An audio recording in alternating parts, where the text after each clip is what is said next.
대통령의 국정 운영에 부담을 줄 수 있습니다. 개혁 엔진이 훼손될 수 있는 심각한 상황입니다. 민주당은 야당이 주장하는 특검을 생각하지 않고 있다며 선을 그었습니다. KBS 뉴스 김유대입니다. 더불어민주당이 오늘 원내대표 보궐선거 후보자 등록을 실시합니다. 지금까지 3선의 진성준, 박정, 백혜련, 한병도 의원이 출마를 선언했습니다. 신임 원내대표는 권리당원 투표 20%와 국회의원 투표 80%를 반영해 선출됩니다. 투표는 오는 10일부터 이틀간 진행되고 최종 결과는 11일 오후 발표됩니다. 지금까지 KBS 뉴스광장을 1TV와 동시에 들으셨습니다. 지금 시각 6시 15분입니다. KBS.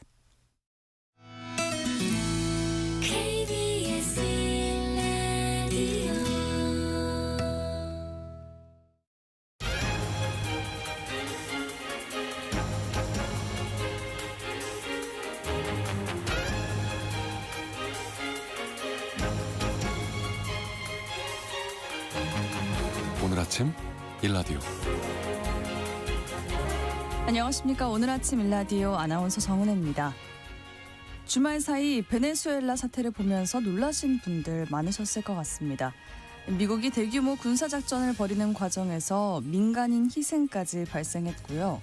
주권 국가의 대통령 부부가 체포되는 상황이 전해졌는데요. 원유 매장량이 세계 1위인 베네수엘라는 이른바 자원의 저주 속에서 국민들이 힘겨운 삶을 이어왔습니다. 독재 정권의 책임이 크다는 점은 분명하지만요. 그렇다고 외부에서 무력으로 주권 국가를 굴복시키고 석유와 국가 운영까지 통제하겠다는 방식이 정당하다고 볼 수 없겠죠. 이번 사태는 세계 질서와 안보를 흔드는 심각한 문제입니다. 미중 패권 경쟁이 중남미까지 번지고 있다는 점에서 더 큰 우려를 낳고 있는데요. 이런 상황에서 오늘 한중 정상회담이 열립니다. 우리 대통령의 중국 국빈 방문은 8년여 만으로 한학령 해제와 또 경제협력에 대한 기대가 커지고 있는데요. 미국과의 동맹, 북한 문제까지 함께 고려해야 하는 데다 국제법과 주권, 패권 경쟁이 동시에 부각되는 결코 쉽지 않은 외교 무대가 펼쳐지게 됐습니다. 모쪼록 국제 질서와 안정이라는 원칙을 지키면서 차분하고 균형 잡힌 외교 역량이 발휘되길 기대해 보고요. 베네수엘라의 우리 교민 보호에도 총력을 기울여야겠습니다. 1월 5일 월요일 오늘 아침 일라디오 출발합니다.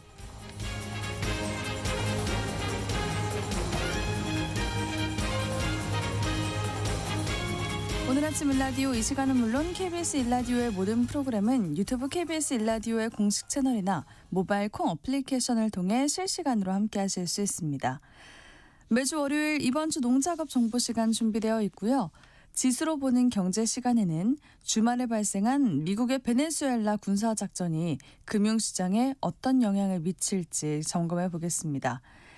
네, 청취자 여러분들이 참여하실 수 있는 오늘의 퀴즈 드릴게요.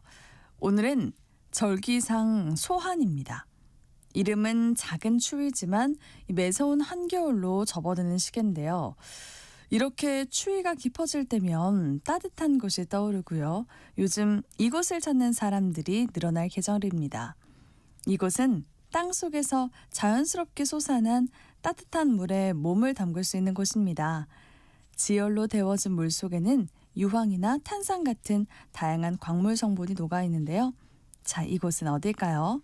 추첨을 통해서 농촌진흥청에서 제공하는 핵삼 세트를 한 분께, 향긋한 커피 드실 수 있는 모바일 커피 쿠폰 4분께 드리겠습니다.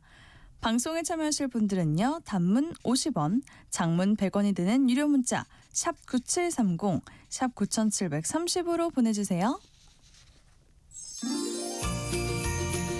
유익한 정보와 살아있는 이야기가 있습니다. KBS 오늘 아침 일라디오. 한 주간 농가에서 알아둬야 할 주요 농업 기술과 농작업 정보를 전하는 시간입니다. 국내에서 재배되는 비파, 그중에서도 비파 잎이 갱년기 여성 건강 개선에 효과가 있는 걸로 나타났습니다.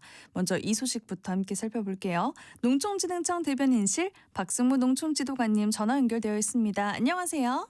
네, 안녕하세요. 네, 갱년기 여성과 관련해서 비파가 효과가 있는지 연구를 하셨다면서요. 그 결과부터 살펴보죠. 우선 갱년기 여성들이 겪는 건강 문제라는 건 어떤 건가요? 네, 폐경이 되면 에스트로겐 호르몬이 급격히 감소하면서 총 콜레스테롤 증가, 인지 기능 저하, 골다공증 등 여러 건강 문제가 동시에 나타나는데요.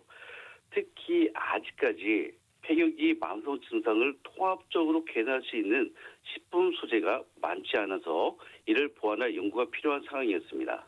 그런데 비파 잎에서 좋은 결과가 나왔다면서요? 네, 맞습니다. 연구팀은 비파입을 1% 수준으로 포함한 시기를 12주간 갱년기 모델 마우스에게 투여했는데요. 그 결과가 아주 흥미로웠습니다. 먼저 혈중 지질 개선 효과가 있었는데요. 총 콜레스테롤 20%, LDL 콜레스테롤 33%가 감소되었습니다. 네. 또한 미록 탈출 시간이 40% 이상 단축되고 학습 공간 기억력이 크게 좋아졌고요. 세로토닌 농도가 30% 증가하여 기분 정서 안정에도 긍정적 효과가 나타났습니다. 그리고 비파이브 섭취와 실험군은 감소했던 골밀도가 22.8% 회복됐고요. 뼈 소중한 거리가 19% 줄어서 정상군 수준에 가까워지는 등 뼈 구조가 개선되었습니다. 또한 뼈 불의 억제 인자는 48% 증가하고요. 뼈 불의 촉진 인자는 79% 감소해서 비파입 섭취가 폐경 여성의 뼈 재생과 대사 균형 회복에 도움을 줄 수 있음을 확인했는데요. 이는 즉 비파입이 갱년기 여성의 뼈 대사 균형을 회복하는 데도 도움을 준다는 뜻입니다. 네, 그렇군요. 이번 연구 결과가 꽤 의미 있다고 하죠. 네, 무엇보다 비파입이 갱년기 여성의 혈중 지질, 뇌 기능, 뼈 건강을 동시에 개선한다는 사실을 과학적으로 입증한 첫 연구라는 점에서 의미가 큽니다. 그동안 대부분 폐기되던 비파입이 갱년기 건강기능식품의 새로운 기능성 소재로 활용될 수 있는 길을 활짝 연 셈이죠. 네, 국내 비파 산업에도 변화가 생길 것 같아요. 그렇습니다. 현재 국내 비파 재배 면적은 약 86헥타르로 제주, 전남, 경남 등에서 160여 농가가 재배하고 있는데요. 열매 생산량은 연간 약 167톤이고요. 잎은 대부분 버려지고 있었는데요. 이번 연구로 농산 부산물의 부가치 창출, 건강기능식품 소재 산업화, 지역 농가 소득 증대 등 다양한 파급 효과가 기대되고 있습니다. 네, 다른 소식도 들어보겠습니다. 약용작물 6종에 활용되는 배가 반수체 기술을 국내 최초로 확립했다는 소식입니다. 먼저 약용작물 품종 개발은 시간이 많이 걸린다면서요? 네, 약용작물은 대부분 타가 수정 작물로 다른 식물의 꽃가루를 받아서 씨를 맺는데요. 이 때문에 유전적 다양성이 커서 원하는 형질이 안정적으로 고정된 순계를 만드는데 보통 5년에서 8년이 걸립니다. 이 점이 품종 개발 속도를 늦춰왔습니다.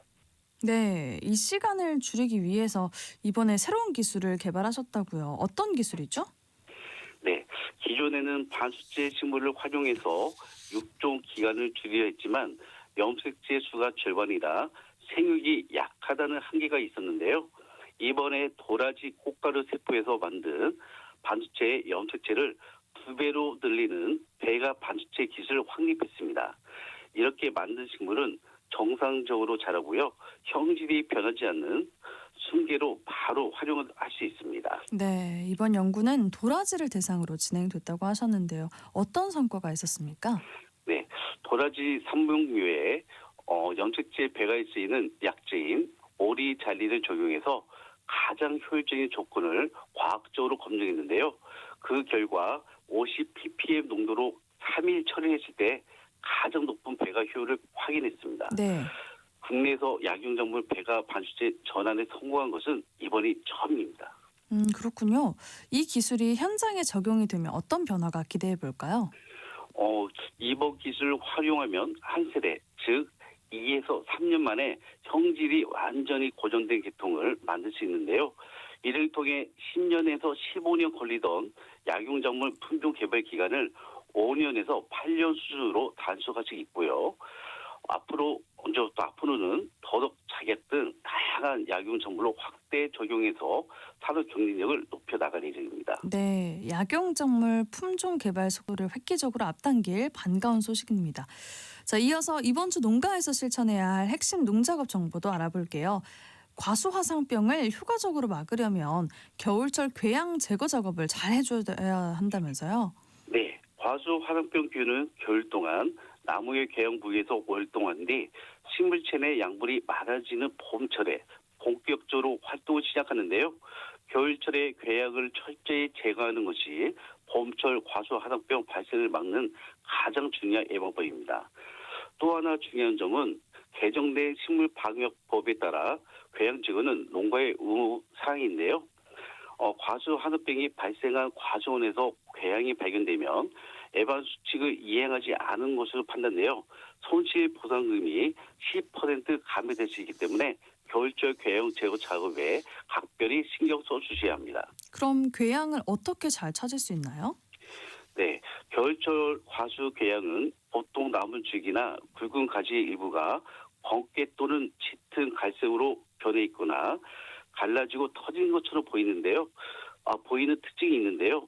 육안으로 식별이 어려울 경우에는 농촌진흥청에서 개발한 스마트폰 웹 과수화상병 전문가 상담을 보조적으로 활용하시는 것도 도움이 됩니다. 궤양이 의심될 경우에는 궤양과 가까운 건전한 부위의 표피를 벗겨낸 뒤 1에서 2분 이내에 갈색으로 변하면 과수화상병일 가능성이 높은데요. 이런 증상이 확인되면 즉시 관내 농업기술센터나 농촌진흥청 병해충 발생신고 대표전화 1833-8572번으로 신고해 주시기 바랍니다. 네, 발견한 궤양 가지는 어떻게 처리하면 될까요? 궤양 제거 작업할 때에는 증상이 있는 부위에서 40에서 70cm 이상 떨어진 곳을 절단해야 하고요. 자른 단면에는 티오피네이트 메틸 성분의 소독력을 반드시 발라주셔야 합니다. 또한 전정 과일이나 톱 등 절단 작업에 사용한 도구는 사용 전후 반드시 소독해야 하고요. 외부 농작업자를 고용한 경우에는 작업에 들어가기 전에 농작업 도구 소독 교육을 철저히 실시해 주시기 바랍니다. 네, 겨울철 궤양 제거 철저히 하셔서 과수화상병 잘 예방해야겠네요. 이번 주 농작업 정보 잘 들었습니다. 농촌진흥청 대변인실 박순무 농촌지도관과 함께했습니다. 고맙습니다. 네, 감사합니다.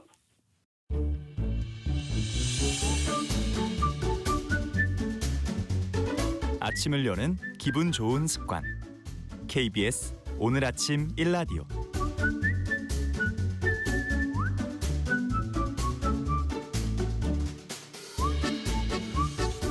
올해 주식시장 출발이 좋았죠. 새해 첫 거래일에 코스피 지수가 거침없이 4,300을 넘어섰는데요. 미국의 베네수엘라 공습이 어떤 영향을 줄지 이번 사태에 대한 궁금증들 살펴보도록 하겠습니다. 와이즈 경제연구소 차영주 소장님 안녕하세요. 예, 안녕하십니까? 네, 소장님 새해 복 많이 받으세요. 예, 새해 복 많이 받으십시오. 네, 소장님 베네수엘라 하면은 그 엄청난 인플레이션으로 국민들이 극심한 경제적 고통을 겪고 있다. 그렇게 외신에서 많이 접했는데 최근에 어떤 상황이었습니까? 2024년 그 베네수엘라 대통령실에서 밝힌 공식적인 인플레이션이 48%였습니다. 네. 근데 이제 실질적으로 시장에서는 2024년, 2025년 130% 정도 인플레이션이 있었을 것이다. 이렇게 보고 있는 겁니다. 그러니까 물가가 한 해 2배씩 올라간다. 이렇게 생각하시면 될 것 같아요. 와, 단순하게 국민들이 정말 힘들었을 것 같아요. 2018년에는 우리가 한 1600% 인플레이션 이었던 부분들이 있는데요. 네. 이게 이렇게 인플레이션이 자극됐었던 부분들이 과도한 재정 지출 이런 것으로 인한 부분들이었다라고 말씀을 좀 드릴 수 있겠죠. 과거 이제 베네수엘라는 석유 부국입니다. 네. 그러니까 석유 부국인데 석유로 먹고 사는 나라였는데요. 우리가 한때 유가가 높았었을 때 이것은 이제 복지 정책으로 이제 했었습니다. 무상으로 모든 것을 이제 교육, 의료 뭐 이런 것들을 하다 보니까 어떻게 보면 이제 이 무상이다라는 것에 대한 아킬레스건으로 국가 기반 산업이 무너졌습니다. 그렇군요. 사람들이 일을 안 해도 먹고 살 수 있었던 부분들이 있는데요. 근데 이제 유가가 항상 고공행진을 하는 건 아니죠. 유가가 그렇죠. 이제 떨어졌을 때는 네. 국가 이제 재정이 이제 문제가 되는 부분들이고요.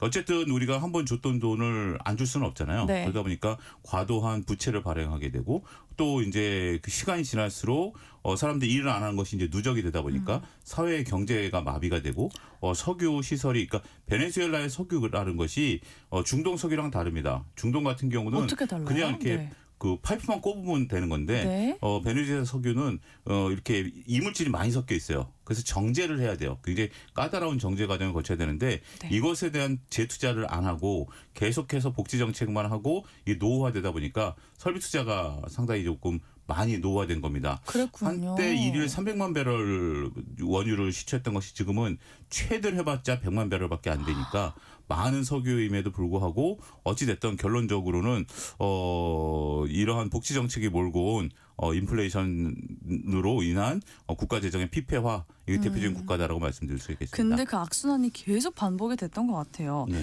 근데 그 미국이 군사 작전을 벌여서 베네수엘라의 마두로 대통령을 체포하는 그런 초유의 사태를 우리가 보게 됐잖아요.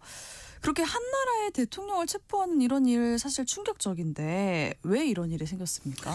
미국 입장에서 보면 한 나라의 대통령이다라기보다는 미국 법원에 기소된 피의자였습니다. 그렇죠. 마약 문제로 이제 기소가 됐고요.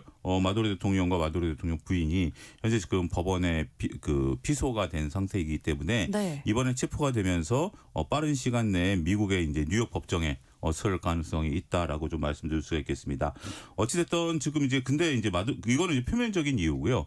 그다음에 이제 그 정가에서 보는 이유는 마두로 대통령이 그동안 펼쳤었던 것이 정책이 이제 반미 정책이거든요. 네네. 그 전에 있었던 우고 차베스 정권 그분이 이제 그 갑작스럽게 사망함에 따라서 정권을 이어받았는데 계속해서 미국에 반대하는 입장을 좀 펼치고 있었던 건데 구체적으로 어떤 거를 일단 뭐 반미 그러면서 이제 미국에 대한 정책들을 반대하고 그다음 독자적으로 이제 세력을 이제 키워가겠다라는 거고 그러다 보니까 이제 반미 국가들과 같이 손을 잡았습니다.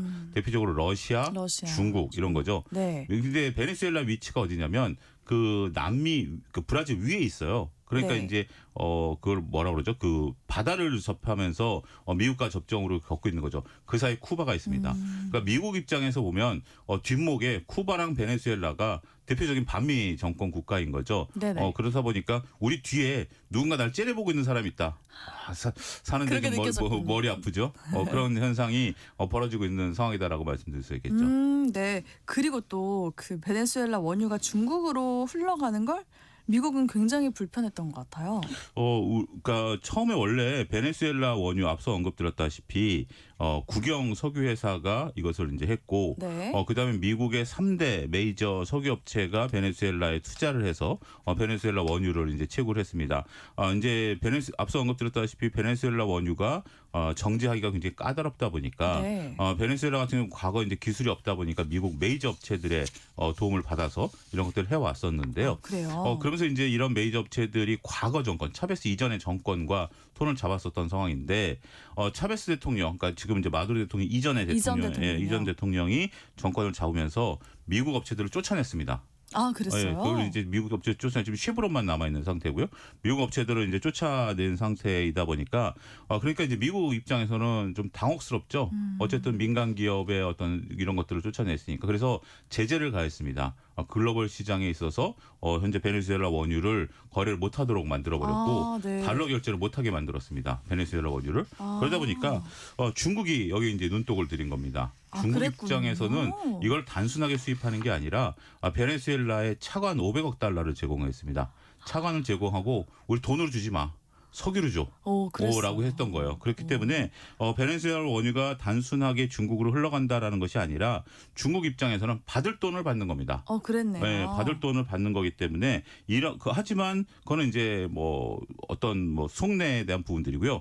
베네수엘라 원유가 국제적인 제재를 뚫고 중국으로 흘러가고 있다라는 거. 중국 입장에서는 다양한 다변화, 수입원 다변화를 펼친 거죠. 그런 것들이 미국 입장에서는 불편해할 수밖에 없었던 그런 상황이다라고 말씀을 드릴 수 있겠죠. 그렇군요. 그래서 이번 일로 그 전 세계 원유 매장량의 18%가 미국의 통제권에 들어간 셈인데 매장량이 좀 엄청난 것 같아요. 우리가 이제 18%다라고 하면 어느 정도냐면 지금 전 세계에서 원유가 가장 많은 나라가 어느 나라일까요? 보통 우리가 중동 국가들을 그렇죠. 떠올리죠. 사우디가 2위입니다. 1위가 어디예요? 베네수엘라입니다. 그래요? 예, 전 세계 매장량이 1위가 이제 베네수엘라고요. 네. 그래서 이제 이것이 이제 미국의 지금 이제 만약에 지금 이제 부통령이 임시 대통령이 됐죠. 네네. 미국 이제 베네수엘라 입장에서는 네. 그 법원에서 이제 임명을 해서 한 상태이기 때문에 지금 이제 마두로 대통령을 몰아낸다라고 했을 때 과연 다음에 이제 친미 정권이 들었을지 여부는 조금 지켜봐야 될 것 같아요. 그리고 이 원유라는 것이 지금은 당장 이것을 이제 과거 학습 효과라는 게 있죠. 네. 그래서 미국 같은 경우 한번 쫓겨났었던 경험이 있기 때문에 친미 정권이 들어선다 하더라도 다음 정권이 미국의 영향력에서 벗어난 상태에서 네. 또다시 그런 일이 반복될 가능성에 대한 것들을 네. 메이저 업체들은 조금 우려하고 있는 부분들이 있는 것 같아요. 아. 지금 만약에 그 단순하게 석유 시설을 인수해서 석유를 퍼내는 게 아니라 지금 베네수엘라에서 원유를 퍼내기 위해서는 막대한 투자가 필요합니다. 앞서 언급됐다시피 설비가 노후화됐다라고 네, 말씀드렸죠. 맞아요. 그다음에 까다롭다고 말씀드렸죠. 그래서 지금은 제로 베이스에서 다시 어떻게 보면 시작해야 되는 부분이에요. 그런데 만약에 내가 여기서 안정적으로 기업을 운영할 가능성이 있다라고 보면 기업 입장에서는 충분히 투자가 가능하겠죠. 그렇군요. 하지만 지금 정권이 그게- 바뀜에 따라서 또 과거와 같은 일들이 벌어지리라는 것에 대해선 두려움이 있다라면 충분히 투자가 좀 어려워질 수도 있는 거죠. 그러네요. 예, 그래서 이 부분에 대해서는 우리가 조금 감안해야 되는데 한 가지 이 매장량에 대해서는 우리가 러우 전쟁이 터졌을 때 네. 두 국가가 떠올랐었습니다. 그러니까 이제 러시아산 원유와 러시아산 천연가스가 있었죠. 네네. 이제 원유는 베네수엘라가 이제 떠올랐습니다만 마두로 정권이 있었기 때문에 대안이 안 됐고요. 천연가스는 어디냐면 아프리카 위쪽에 알제리라는 나라가 있습니다. 알제리요? 예, 알제리에 천연가스가 많이 묻혀 있습니다. 근데 여기도 네. 정권이 미국하고 별로 사이가 안 좋습니다. 그래요? 그래서 대안으로 떠오르긴 했었습니다만 이 두 국가들이 미국의 협조를 쉽게 서방국과 협조를 안 한다라는 측면 때문에 러우 전쟁 여파로 천연가스랑 유가가 급등했었던 그런 상황이 있었다라고 설명을 드릴 수 있겠습니다. 네, 그랬군요. 그런 배경이 있었네요. 그러니까 가뜩이나 이 마두로 정권이 반미 노선을 고수하며 눈에 가시였던 것 같은데, 네. 자 이제 중국, 러시아, 이란 이런 나라들과 아까 밀착해 네. 있었다 그랬잖아요. 음. 네, 그러면 어떤 일이 또 있었나요? 이게 이제 중국과 러시아는 좀 입장이 다른데요. 앞서 언급드렸다시피 중국은 이제 채권국이죠. 내가 이제 돈을 받아야 되는 입장이고요. 네. 러시아 같은 경우 군사적인 협력을 많이 이제 하고 있습니다. 우리가 이제 쿠바 같은 경우도 러시아의 이제 미사일 사태로 인해서 쿠바 사태가 한번 있었었죠. 있었죠. 그런데 러시아 이란과는 이제 군사적인 동맹 이런 부분들을 좀 맺었고, 군사 동맹이요. 그리고 이제 앞으로 이제 중국과의 또 이제 이런 구도, 이래서 반미 전선을 펼치는 데 있어서 하나의 우호적인 관계를 맺었다라고 말씀드릴 수 있겠습니다. 그러면서 각 나라들이 달러 결제를 하지 않고 무역하는 데 있어서 코인을 통한 결제를 하려고 했었어요. 페트로 코인이라는 것을 만들어가지고 네네네. 이걸 하려고 했었는데 그건 결국 실패를 했고. 실패하고 그럼 예. 어떻게 했죠? 그래서 이제 지금은 이제 아직 달러 베이스 달러로 하고 있어요? 중국과는 이제 위안화 결제 뭐 이런 것들을 하면서 나름대로 자신들만의 방식으로 조금 다른 나라들과는 다르게 베네수엘라가 어떻게 보면 자원 부국인 건 사실이고 네네. 또 위치적으로는 미국을 견제할 수 있는 지리적인 부분들이 있기 때문에 이런 나라들하고 밀착 관계가 유지되고 있다 이렇게 말씀드릴 수 있겠습니다. 정말로 미국 눈에는 눈에 가셨을 것 같아요. 그러니까 우리가 사회적인 현상을 볼 때 단순하게 볼 것이 아니라 지리적인 부분들과 지리 속에 우리 그 초등학교 때 배웠던 지리 속에 있는 그 자원들 이런 것들을 놓고 보면 조금 더 입체적으로 세상이 좀 보인다라고 설명드릴 수 그러니까 있습니다. 이걸 지리적으로도 보면은 더 뭔가 신경 쓰였을 것 같아요. 그렇죠. 미국 입장에서는 뒤에 계속 있는 거니까. 예, 뒷자리 한 누군가 날 째려보고 계속 있다. 째려보고 있다. 계속 신경 쓰였을 것 그렇죠. 같네요. 자, 그래서 결국에 이번 공습은 미중 패권 구도까지 재편하려는 그런 전략적인 움직임이다. 이렇게 좀 봐야 될까요, 소장님? 그런 부분들도 있겠죠. 이렇게 돼서 지금 이제 당장은 친미 정권이 들어설 가능성이 있겠죠. 네네, 미국이 그러겠죠. 어떤 역할을 하게 되면 네. 그러면 이제 중국을 또 압박할 수 있는 부분들이 되겠죠. 현재 그나마 이제 중국으로 가는 물론 이제 큰 부분들은 아니에요. 이 원유 양이 앞서 언급드렸다시피 하루 100만 배럴 겨우 나오는 정도이기 네. 때문에 큰 수량은 아니다 하더라도 중국 입장에서는 돈을 받아야 되는데 이런 것들이 이제 또 막힐 수 있는 부분들이 있고 더군다나 중국이 남미, 아프리카 이런 국가들의 공을 상당히 많이 들이고 있는 상태입니다. 그렇군요. 투자도 많이 했고 네. 이 투자를 이런 식으로 자원으로 받아들이고 있는 그런 부분들인데 여기서 이제 베네수엘라가 그나마 중국하고 가깝고 뭐 칠레라든지 뭐 아르헨티나도 중국하고 가깝긴 합니다만 이러한 영향력들을 서서히 끊어낼 수 있는 하나의 이제 방식이 된다라면 미중 간의 패권 전쟁의 연장선으로도 충분히 볼 수 있는 그런 과정이다라고 볼 수 있겠죠. 그러면 이건요, 소장님. 베네수엘라 원유를 통제하는 건 AI 패권과 이제 연결지을 수 있다. 이 말도 있더라고요. 여러 가지 모든 것을 이제 다 가능성은 현재 지금 열려 있다라고 좀 봐야 되겠죠. 우리가 이제 AI 패권에 있어서 가장 중요한 것은 그 AI 이제 데이터 센터를 할 수 있는 전력원을 어떻게 할 수 있느냐라는 것들이죠. 네네. 근데 전력원을 이제 할 수 있는 대안으로 떠오르고 있는 원전 같은 경우는 시간이 오래 걸릴 수밖에 없기 때문에 당장 지금 이제 글로벌 천연가스라든지 원유에 대한 부분들이 많이 늘어날 수밖에 없다라고 좀 말씀드릴 수 있겠죠. 그런 부분들을 놓고 본다라면 AI 패권과도 그러니까 이 사건이 단순하게 그 표면적으로 나온 마약 문제에 따라서 한나라 대통령을 체포했다라기보다는 그리고 네. 트럼프 대통령이 약간의 오버를 해서 한나라 대통령을 이제 그 체포했다라고 보는 그런 그 단편적인 시각보다는 네네. 앞서 조금 전에 언급드렸던 중국과의 패권 전쟁 문제, 네. AI 시대에 있어서 미국만의 독주를 더욱 공고히 할 수 있는 문제 이런 것들을 다 경제적인 시각에서는 볼 수 있을 것 같아요. 그걸 의도했던 의도하지 않았던 결국 베네수엘라가 미국의 통제를 들어감에 따라서 그동안에 어떻게 보면 이제 미국 바로 밑에서 네네. 다른 그 국가들과 미국 반미 전선을 펼쳤었던 것들에 대한 그것을 끊어냄으로써 미국 주도로 세계 경제를 다시 한번 끌고 갈 수 있는 하나의 중요한 요소가 될 수도 있겠다라고 우리는 해석할 수 있을 것 같습니다. 네, 그러면 지금 이 미국이 베네수엘라의 대통령을 체포한 게 그 단순히 마약 문제 때문만이 아니라 중국 패권 그리고 AI 패권까지 생각을 연결해서 해봐야 한다. 그렇죠. 이렇게 말씀해 주신 거잖아요. 어차피 명분은 그러니까 이제 우리가 한나라 대통령을 이제 이렇게 다른 나라에서 이제 할 수 있었던 것은 명분이 필요한 거죠. 네네. 명분은 마약 문제죠. 이거는 이제 글로벌 공감대를 얻어낼 수 있는 부분들이고 네. 또 법원에 피소가 돼 있는 상태이기 때문에 충분히 가능성은 있긴 하겠습니다만 그 밑에 있는 정치공학적 밑에 있는 그 부분들을 놓고 보면 다양한 해석이 가능하겠죠. 아, 그렇군요. 자, 이제 마두로 정권과 밀착해온 그 중국과 러시아 같은 나라들 네. 이제 즉각 반발하지 않을까 싶고요. 이미 네. 반발하고 있는 것 같은데 실제 이 나라들이 어떤 행동에 나설지가 궁금하거든요, 주장님. 일단 지금 뭐 대변인 성명들은 다 나온 걸로 알고 있는데 네. 지금까지 할 수 있는 것은 좀 상황을 지켜봐야 될 것 같아요. 즉각적인 어떤 행동에 나서기보다는 또 지리적으로 또 멀고 그다음에 미국과 군사적인 부분들을 할 수 있는 부분들도 그럴 명분까지는 아니거든요. 네, 그렇기 때문에 그렇죠. 더군다나 이제 중국 같은 경우 이제 대만 문제가 엮여 있는 거고 네. 러시아는 지금 러우 전쟁에 너무 늪에 빠져 들어가 있는 상태이기 때문에 자신들의 입장만을 지금 이제 살펴봐야 되는 부분들이 있는 거죠. 그렇지만 분명히 이제 이 상황에 대해서 강력하게 이제 비판을 해놓은 상태이고 또 앞서 이제 뉴스에서도 나왔었죠.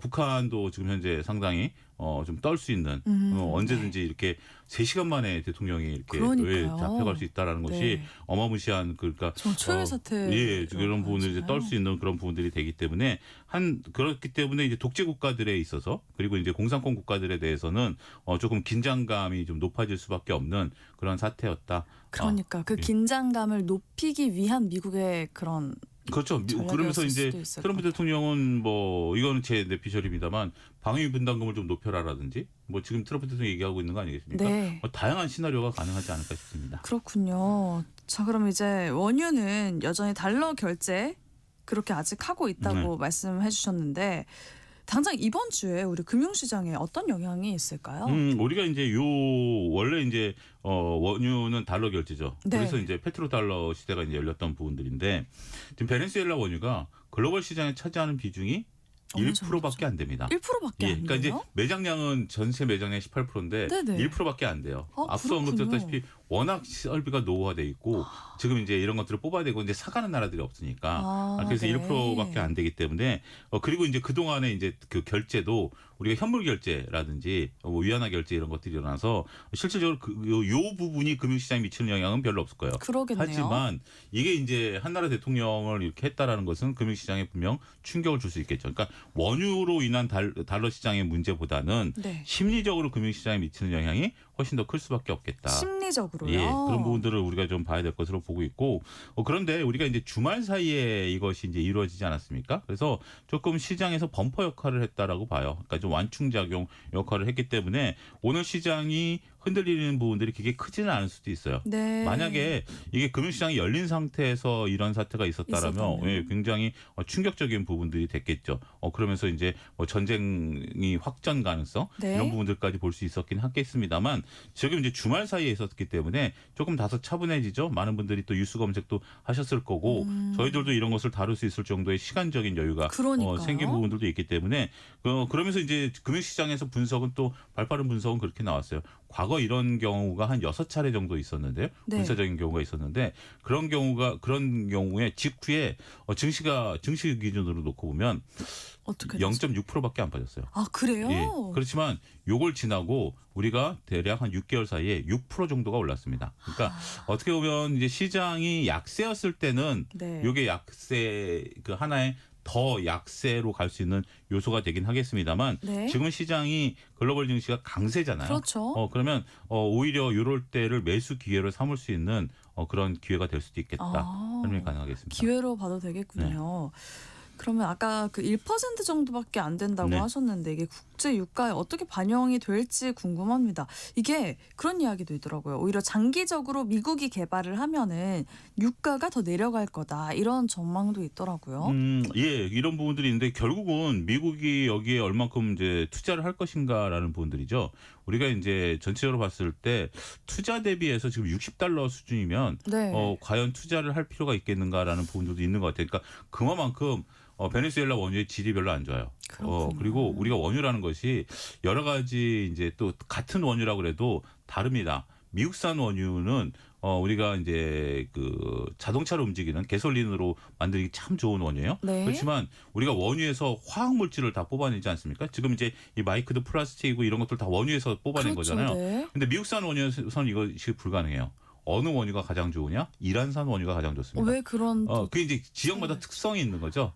지역마다 우리도 한반도에서 어느 쪽에 가면 탄산수 물이 나오고 지하에서 어느 쪽에서는 광천수가 나오고 지역마다 그 원유에 함유되어 있는 화학적 물질이 다 다른 거거든요. 근데 베네수엘라 원유는 이도저도 아닌 거예요. 그냥 그래요? 단순하게 그냥 우리가 이제 그냥 기름으로서의 이거 화학 물질을 만든다라기보다는 네. 이런 부분들이 있기 때문에 요거는 조금 좀 보긴 해야 될 것 같아요. 하지만 미국이 진짜 친미 정권이 들어선 상태에서 그러면 이제 기업 입장에서 보면 이제 주판을 두드리겠죠. 그러겠죠. 주판을 이제 두드린 상태에서 다 앞으로 장기적으로 자신들의 영향력이 키워질 수 있다는 분명 투자를 할 거고 그러면 가뜩이나마 지금 이제 이 잠재적인 원유가 시장에는 안 나왔잖아요. 네네. 근데 이제 시장으로 나오게 된다라면 유가 안정에는 분명 도움이 될 것이다. 도움이 되는군요. 예, 이렇게 말씀드릴 수 있겠죠. 그러면요, 그건 어떨까요? 미 국채나 금 같은 안전자산 선호 심리 이게 또 강해질까? 앞서 언급드렸다시피 그 자산 시장에 미치는 영향은 그렇게 생각보다 크지는 않을 수가 있어요. 금 가격도 오히려 좀 떨어지는 상황이다라고 네. 말씀드릴 수가 있기 때문에 우리가 안전자산에 대한 선호는 이게 확정 가능성을 봐야 되는데 우리가 저쪽 그 이스라엘과 이란 문제가 있었을 때는 미사일을 상당 기간 주고받았잖아요. 네네. 그러면서 오히려 안전자산에 대한 선호 현상들이 늘어났습니다만 이건 3시간 만에 끝난 작전이기 때문에 이 부분에 대해서는 그렇게 크게 변동성이 나타나지는 않을 수도 있겠다. 크게 변동성이 없다 이렇게 말씀을 해주셨습니다. 자, 우리에게는 어떤 영향이 있을지 이제 그게 가장 궁금하고 주목해봐야 할 부분인데 코스피가 지금 새해 첫 거래일에 4,300선을 넘어섰습니다. 사상 최고치를 경신한 아주 기분 좋은 출발이었거든요, 소장님. 자, 이제 우리 증시에 어떤 영향이 있을까요? 지금 이제 저도 여러 가지 이제 그 서치를 이제 해봤는데요. 전반적으로 보니까 오늘은 이제 방산 관련 테마주들에 대한 기대감을 높이시는 분들이 좀 많더라고요. 네. 앞서 언급드렸다시피 글로벌 방위비에 대한 부담 을 높일 가능성이 있고 우리나라 방산 기업들에 대한 가성비가 상당히 높다 보니까 네네. 이런 부분들에 대해서 K방산에 대한 어떤 그 선호도 이것이 불 수 있는 거고요.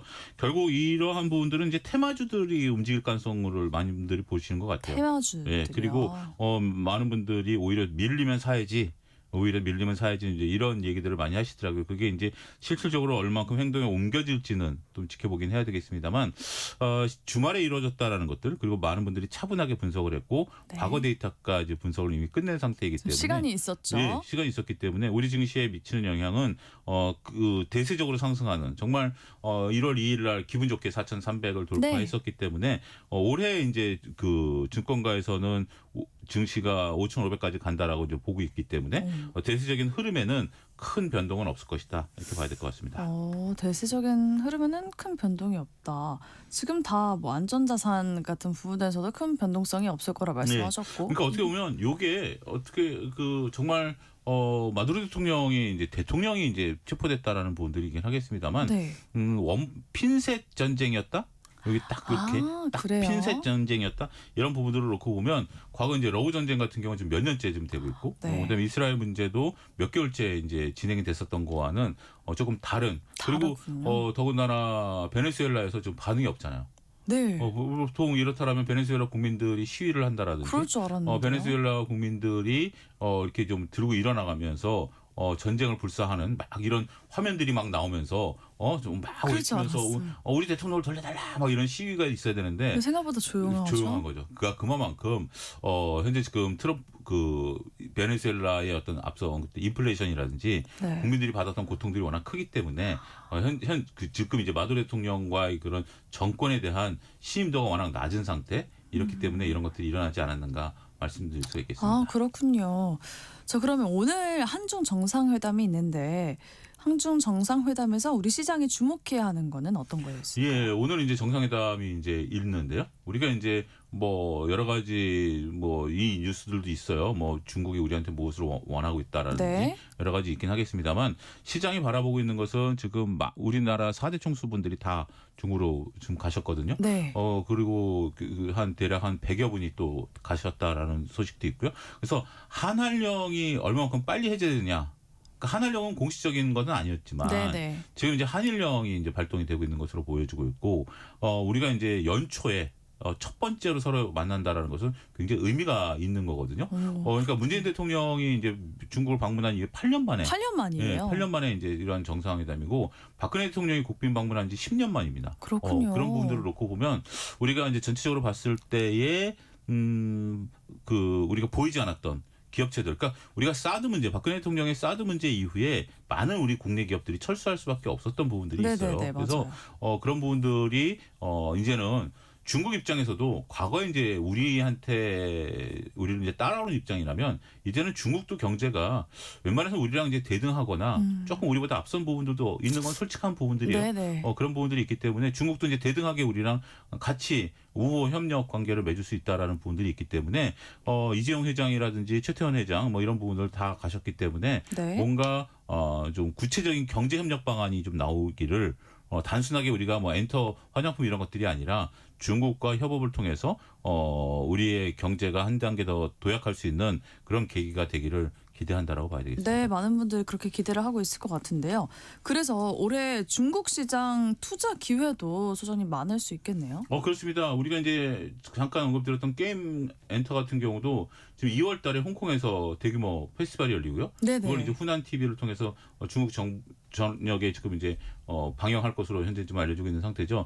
그러면 이제 우리나라 가수들 BTS 뭐 이런 친구들이 중국 가서 이제 공연도 할 수 있을 것이고 이제 가서 노래도 부르고 공연도 하고 이제 그런 문화가 결국은 또 하나의 컨텐츠가 되는 거고 그쵸? 문화가 또 하나의 경제가 되는 거고 또 우리나라 제품들이 중국에서 많이 팔리게 되고 이런 부분들이 앞으로는 기회가 좀 많아질 수 있고 그러한 물꼬를 중국도 알고 있는 거죠. 네. 알고 있음에도 불구하고 1월 새 벽두부터 이렇게 한중 간의 정상회담. 앞서 우리가 언급드렸다시피 현재 지금 그 베네수엘라가 중국과 이제 미국을 좀 배척하는 부분들도 있기 때문에 중국 입장에서는 자신들에게 우호적인 땅을 넓히는 것도 굉장히 중요하거든요. 네. 이제 지리적으로. 근데 우리는 지리적으로 가까운 중국과 있는 상태에서 우리는 어느 한쪽으로 기울이면 안 되겠지만 미국과도 대척하지 않고 중국과도 대척하지 않은 상태에서 서로 간에 실리적인 외교를 펼치게 되면 그쵸. 우리나라 기업들도 먹을 수 있는 파이가 훨씬 더 많이 늘어날 수 있지 않을까 말씀드릴 수 있겠습니다. 맞아요. 이걸 균형을 정말 잘 잡는 게 중요할 것 같아요. 그래서 예상치 못한 일들이 지금 새해 벽두부터 찾아들어서 리스크 관리가 굉장히 중요하겠다라는 생각이 들었습니다. 그럼 소장님 짧게 그걸 부탁드립니다. 올해 투자 환경과 더불어서 조언 부탁드려요. 지금 이제 올해는 기회와 위기가 같이 있을 것으로 보여지고 있습니다. 기회와 위기가 같이 있을 것으로 보여지고 공존할 있는데 것이다. 그 기회를 잡을 수 있는 것은 이제 자산 시장에 있어서 이익당이 늘어나는. 저는 이제 주식 시장 중심으로 놓고 보면 기업의 이익이 얼마큼 늘어나느냐를 좀 보셔야 될 것 같고요. 네. 어떤 기대감으로 올랐었던 것은 2025년의 하나의 모습이지만 2026년도에는 꼭 이익을 보면서 그걸 투자하자. 이것이 좋아질 것이다. 앞으로 긍정적이다. 이런 얘기들보다는 얼만큼 이익이 났는지, 얼마만큼 앞으로 이익이 더 늘어날 것인지 여기에 중점을 둔다라면 흔들림 없는 투자가 가능하지 않을까.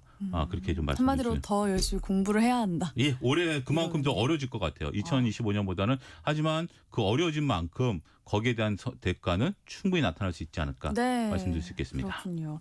지수로 보는 경제 시간, 다양한 금융시장의 이슈들 함께 점검해봤습니다. YG 경제연구소 차영주 소장님과 함께했습니다. 고맙습니다. 감사합니다. 네, 오늘의 퀴즈 정답은 온천이었습니다. 6700님 수안부의 고민이라는 뉴스를 읽고 있는데 퀴즈가 나왔네요. 정답 온천. 생각만 해도 온몸이 녹아내리는 듯해요. 라고 보내주셨고요. 0724님 정답 온천. 저는 관절염 때문에 온천에 가끔 갑니다. 다녀온 후에 한동안 관절이 유연해지고 통증도 덜해요. 효과가 있는 것 같습니다. 라고 보내주셨고요. 8572님 온천. 오늘 아침은 포근하네요. 가벼운 마음으로 출근 중입니다. 오늘도 힘내세요. 7549님도 온천 정답 보내주셨습니다. 지난주에 정년퇴직하고 퇴직하자마자 손주들 돌보게 되었어요. 라고 하셨는데 몸 건강 관리 잘 하세요. 중복 당첨 여부 확인 후에 저희가 당첨자들 홈페이지에 올려놓도록 하겠습니다.